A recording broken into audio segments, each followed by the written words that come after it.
मुस्लिम personal law को खत्म करेगी योगी सरकार। यूपी में समान नागरिकता संहिता को लागू करने की तैयारी। जल्दी यूनिफॉर्म सिविल कोड पर बनेगा कानून। डिप्टी सीएम केशव प्रसाद मौर्य बोले, यूपी में यूनिफॉर्म सिविल कोड लागू करने का है समय। मुस्लिम पर्सनल लॉ को खत्म करने की तैयारी में है योगी सरकार। मुसलमानों के कई अधिकार छीनने की तैयारी में है यूपी सरकार। यूनिफॉर्म सिविल कोड पर आगे बढ़ने की हो चुकी है पूरी तैयारी। जल्दी यूपी में धार्मिक कानून बन जाएंगे इतिहास। सभी धर्मों के लोगों पर लागू होगा एक कानून। जी हां, अब यूपी सरकार यूनिफॉर्म सिविल कोड लागू करने की तैयारी शुरू कर चुकी है। अभी भारत में सिर्फ गोवा में ही यूनिफॉर्म सिविल कोड लागू है। पुर्तगाली शासनकाल में ही गोवा में यूनिफॉर्म सिविल कोड लागू कर दिया गया था। 1961 में गोवा सरकार यूनिफॉर्म सिविल कोड के साथ ही बनी थी। गोवा के बाद यूनिफॉर्म सिविल कोड लागू करने की ओर जो प्रदेश सबसे आगे बढ़ा वो उत्तराखंड में पुष्कर सिंह धामी की सरकार ने शपथ ग्रहण के बाद कैबिनेट की बैठक में इसके लिए कमेटी के प्रस्ताव को मंजूरी दे दी थी। ये कमेटी यूनिफॉर्म सिविल कोड लागू करने के लिए ड्राफ्ट तैयार करेगी और अब यूपी में भी इसकी तैयारी शुरू हो गई है। गोवा, उत्तराखंड और उत्तर प्रदेश तीनों ही जगह 1 महीने पहले ही सरकार बनी है और तीनों ही जगह बीजेपी को जीत मिली है।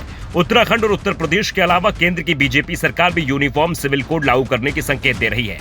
केंद्रीय गृह मंत्री अमित शाह ने ऐलान कर दिया कि यूनिफॉर्म सिविल कोड की आज की जरूरत है। राजनाथ सिंह भी यूनिफॉर्म सिविल कोड की बात कर रहे हैं। केंद्र सरकार इस ओर कदम बढ़ाने से पहले राज्यों में इसे लागू करना चाहती है, इसलिए बीजेपी शासित राज्य ही ये पहले कर रहे हैं। यूनिफॉर्म सिविल कोड को लेकर यूपी के डिप्टी सीएम केशव प्रसाद मौर्य ने बड़ा बयान दिया है। उन्होंने कहा कि आज हर कोई समान नागरिक संहिता की मांग कर रहा है। उत्तर प्रदेश और देश के लोगों के लिए जरूरी भी है। हमारी सरकार इस पर विचार कर रही है। हम लोग तो पहले से ही इसके समर्थन में हैं। बीजेपी के प्रमुख वादों में ये लंबे समय से शामिल रहा है। केशव मौर्य के बयान से साफ है कि यूपी में भी यूनिफॉर्म सिविल कोड पर काम चल रहा है। ऐसे में ये जानना भी जरूरी है कि यूनिफॉर्म सिविल कोड आखिर है क्या।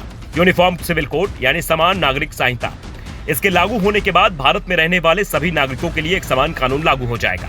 फिर चाहे वो किसी भी जाति, धर्म या समुदाय का हो, वह कानून के दायरे में आ जाएगा। शादी, तलाक, जमीन जायदाद के हिस्से में सभी धर्मों के लिए केवल एक ही कानून होगा।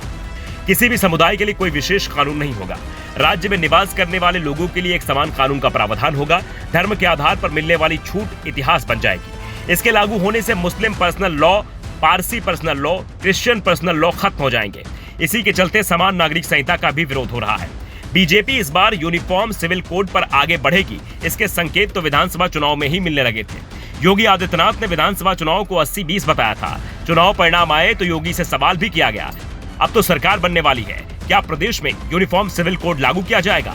योगी आदित्यनाथ ने तभी संकेत दे दिए थे कि इस बार इसकी उम्मीद है। सरकार इस मुद्दे पर आगे बढ़ने वाली है। देश का संविधान सबसे ऊपर है। संविधान सबको बराबरी का अधिकार देता है, इसलिए राज्य में सभी को बराबरी का अधिकार दिया जाएगा। अब योगी की बात को आगे बढ़ाते हुए डिप्टी सीएम केशव प्रसाद मौर्य ने ऐलान कर दिया है कि प्रदेश में यूनिफॉर्म सिविल कोड लागू होगा। बीजेपी को यूपी में यूनिफॉर्म सिविल कोड लागू करने का ये सही समय भी लगता है। देश में यूपी की आबादी सबसे ज्यादा है। यूपी में चुनाव हाल ही में हुए हैं। विपक्ष हार के बाद से ही खामोश है। वो जल्द ही सड़क पर नहीं आएगा। देश की राजनीति भी इस समय जिस ओर चल दी है, विपक्ष आसानी से यूनिफॉर्म सिविल कोड का विरोध भी नहीं कर पाएगा। ऐसे में सबसे पहले बीजेपी शासित राज्यों में इसे लागू किया जाएगा।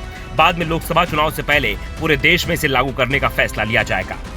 Bureau report, the such.